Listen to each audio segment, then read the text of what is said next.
안녕하세요. 대부권의 공견입니다. 왼쪽 그림처럼 부동산 시장이 뜨겁게 달아오던 시절이 있었고요. 지금은 대내외적인 악재로 인해서 오른쪽 그림처럼 꽁꽁 얼어붙어 있는 상황입니다. 그러다 보니까 우리 시청자분들 뿐만 아니라 부동산에 관심을 갖고 있는 분들의 시름이 깊어지고 있는데요. 더욱더 이제 이 시름을 깊게 만들고 있는 것이 이 미국의 금리 인상입니다.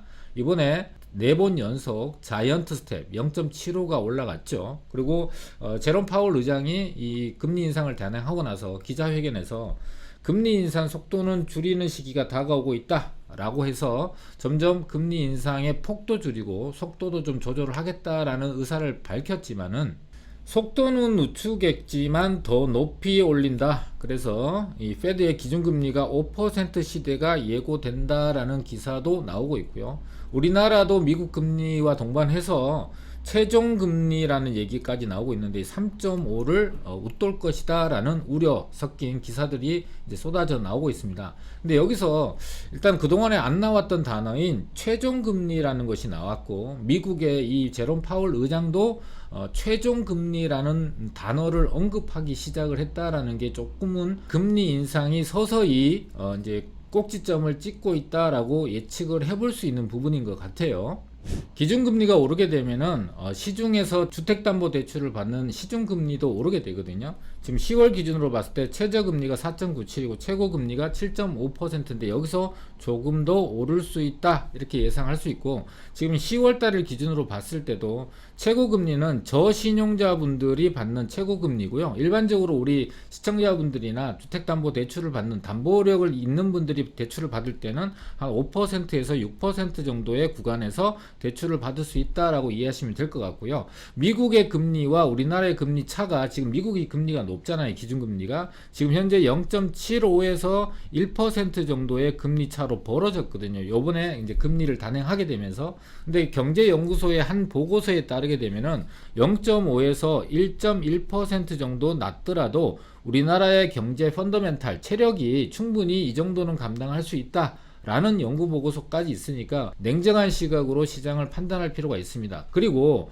이렇게 금리가 오르게 되게 되면은 동반해서 같이 상승하는 것이 있는데요. 바로 월세가 급등을 하고 있다라는 겁니다. 3년째 월세가 오르고 있는데 세입자 대책은 없다. 지금 현재 보게 되면은 이 연끌을 하셔서 주택담보대출 금리가 올라가서 이자 부담이 늘어나신 분들에 대해서 대책을 조금씩 내놓고 있는데 세입자에 대한 대책은 전혀 없는 상황이거든요. 자, 2019년 7월 이후에 한 번도 하락하지 않았고 3년째 매달 오르고 있는 것이 이 월세입니다. 그리고 아파트뿐만 아니라 연립 다세대도 계속해서 꾸준하게 오르고 있는데요. 전세자금 대출 이자가 비싸서 월세로 갈아탔는데 세입자들이 눈물을 흘린다라는 기사 제목입니다. 전세자금 대출 이자가 올라가고 이 기준금리가 얼마까지 올라갈지 모르는 상황이다 보니까 매달 고정적으로 얼마가 나간다라고 확정되어 있는 월세로 갈아타는 것은 단기적인 선택으로선 굉장히 현명한 선택입니다. 자, 그런데 이렇게 부동산 시장 상황에 따라서, 경제 상황에 따라서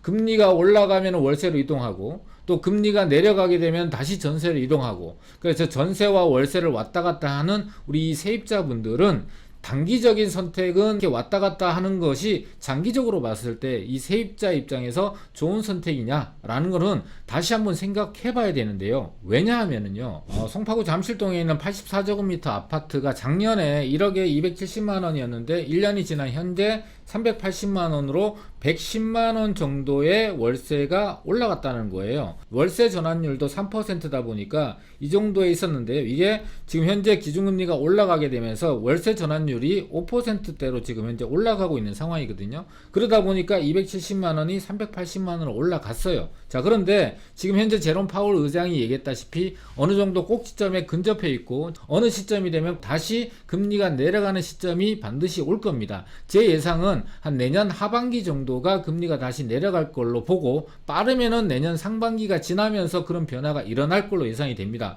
자, 그러면 기준금리가 5%대에서 다시 한번 3%대로 내려가게 되면은 월세 전환율도 3%로 바뀌게 되거든요. 근데 월세는 이미 올라 있는 상태에서 이걸 전세로 전환이 되게 되면은 기존에 있던 금액의 전세는 10억이었는데 이 올라 있는 월세를 갖고 전월세 전환율로 3%로 적용을 하게 되면은 14억 원으로 전세 금액이 4억 원 정도 상승하는 효과가 나오게 됩니다. 결과적으로는 세입자분들의 부담은 시간이 갈수록 늘어날 수밖에 없다라는 거예요. 자, 기준금리가 3% 내려오게 되면은 전세 가격도 내려가지 않겠냐라고 얘기할 수 있는데 물가라는 게 한번 올라가게 되면 잘 내려오지 않죠. 전체적으로 인플레이션이 발생해서 비용 자체가 부담이 늘어난 상황에서 월세가 한번 올라간 것이 쉽게 떨어지지 않는다는 걸 전제하게 되면은 전세 금액도 금리가 안정되는 시점에 당연히 예전보다는 전세 금액이 올라가게 되고 세입자의 부담들은 점점 더 커질 수밖에 없고요. 또 전세 금액이 이렇게 올라가게 되면은 매매 금액 자체가 지금은 약세를 보이고 있지만 매매 금액을 더 맞춰줘서 이 매매 금액도 다시 한번 올라가는 랠리가 만들어질 수 있는 그런 상황입니다. 자, 그렇게 되면 계속해서 이자와 월세의 저울질 때문에 왔다 갔다 했던 세입자분들은 여전히 내 집 마련의 꿈은 점점 멀어질 수밖에 없는 상황입니다. 자, 그러다 보니까 2030을 중심으로 해서 이자 부담이 돼도 지금 사야 된다, 대출 완화까지 해주니까 서울 아파트의 매수가 좀 증가되고 있다고 합니다.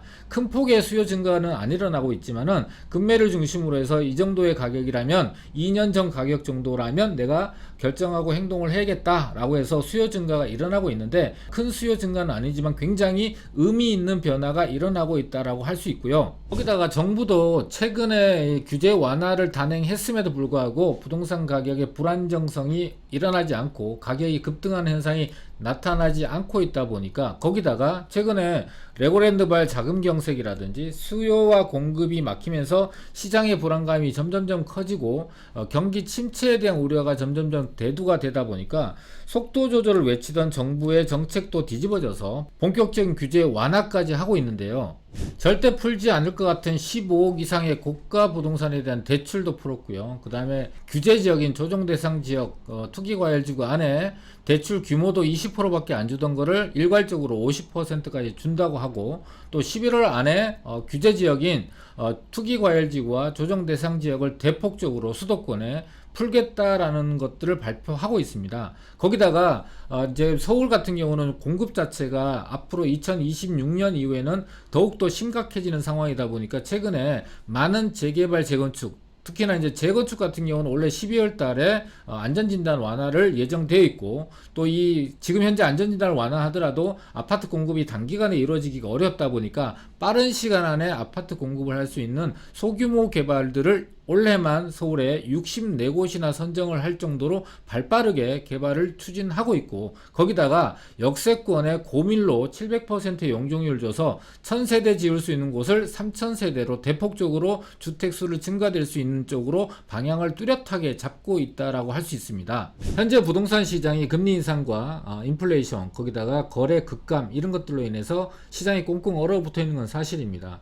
장맛비가 내릴 때 언제 이 비가 그칠까 라고 생각을 하지만 반드시 장맛비는 그치죠. 지금 현재 금리 인상이라든지 경제 위기라든지 이런 것들이 시간이 가면은 지나가게 될 것이고, 금리도 안정을 찾게 될 거고, 물가도 안정을 찾게 될 것입니다. 그게 빠르면 1년, 늦어도 2년 안에는 올 걸로 예상이 되는데, 우리 시청자분들은 이렇게 앞으로 1년 뒤, 2년 뒤에 시장이 올 것을 예측을 하고 그거에 대한 대비와 준비를 할 필요가 있기 때문에 이런 영상과 시장의 흐름을 예의주시하면서 우리 시청자분들이 올바르고 현명한 선택을 하는데 이런 영상들이 도움이 됐으면 좋겠습니다. 특히나 내 집 마련의 꿈을 꾸고 있는 세입자분들이 힘을 냈으면 좋겠습니다.